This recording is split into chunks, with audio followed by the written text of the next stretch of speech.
আজকে আমরা কোথায় চলে আসলাম? আমি শফিকুল ইসলাম সাজিদ। আজকে আমরা চলে এসেছি সুন্দরবন যাওয়ার পথে হাইওয়ে ইন, এমন একটা হোটেল যেটা কিনা একটা রেস্টুরেন্ট এবং পার্কিং এর পাশে পাবেন আপনারা বিশাল বড় জায়গা।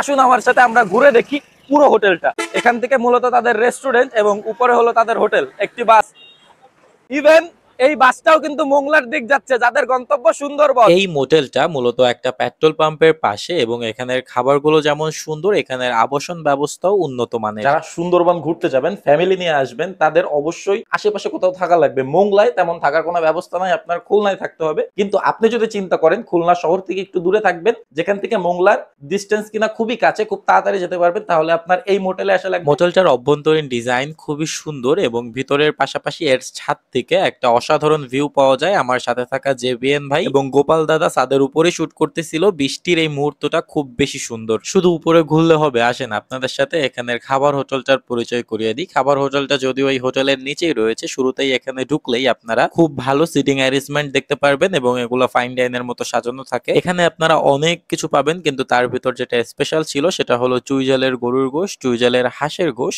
এবং গরুর কলিজা এবং তাদের স্পেশাল মাছের ভর্তা। যদিও এই সকল খাবার আমরা আমাদের রুমে এনেছিলাম এবং রুমে এনে আমরা খেয়েছিলাম। এখানে আমাদের খাবার আইটেম আছে হলো, এখানে হলো পোলাও, এটা হলো মুগ ডাল, এটা হলো উস্তাবাজি এবং একটা জিনিস দেখেন, আমাদের ব্লগার নাজিম ভাই উস্তাবাজি দিয়ে পোলাও খাইছে কেবল, হেভি টেস্ট। মাছও দিয়ে পোলাও খাচ্ছে ওই যে। যাই হোক, এখানে হলো কলিজা ভুনা, হাঁসের গোশ, গরুর গোশ।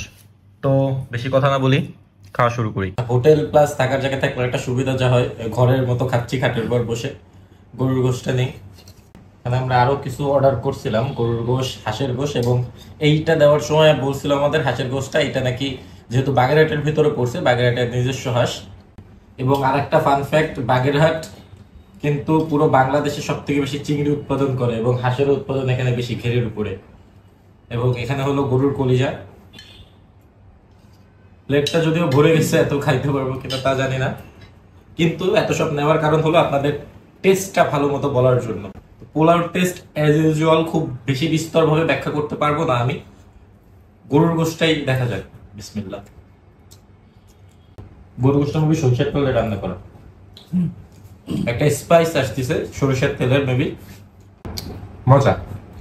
এই হোটেল কাম রেস্টুরেন্টে আসার সহজ লোকেশন যদি আমি আপনাদের বলি, এটা হলো পাওয়ার ফিলিং স্টেশনের পাশে, যেটা কিনা খুলনা মোংলা মহাসড়কের পাশে, সুকদারা, ফকিরহাট, বাগেরহাট। হাইওয়ে ইন আবাসিক হোটেল অ্যান্ড রেস্টুরেন্ট। আপনারাও যদি চান সুন্দরবনে যাওয়ার আগে একটা সুন্দর রেস্তোরাঁয় এক রাত কাটাতে, বা অনেক সময় থাকাও লাগে, কারণ শিডিউল মেনটেন করার জন্য একদিন আগেও অনেকে খুলনায় আসেন। যদি চান খুলনা সিটির বাইরে থাকতে, তাহলে এখানে অবশ্যই থাকতে পারেন। অতঃপর এখান থেকে বিদায় নিয়ে আমরা রওনা করলাম আমাদের আগামী গন্তব্যের উদ্দেশ্যে। সেই গন্তব্যের ভিডিও আপনারা অবশ্যই দেখতে পারবেন। তত সময় আমার সাথে থাকবেন, কমেন্ট করে জানাবেন আজকের এই ভিডিওটা আপনার কেমন লেগেছে। আল্লাহ হাফেজ। এত সময় আমি আপনাদের সাথে ছিলাম শফিকুল ইসলাম সাজিদ। দেখা হবে নতুন কোনো ভিডিও।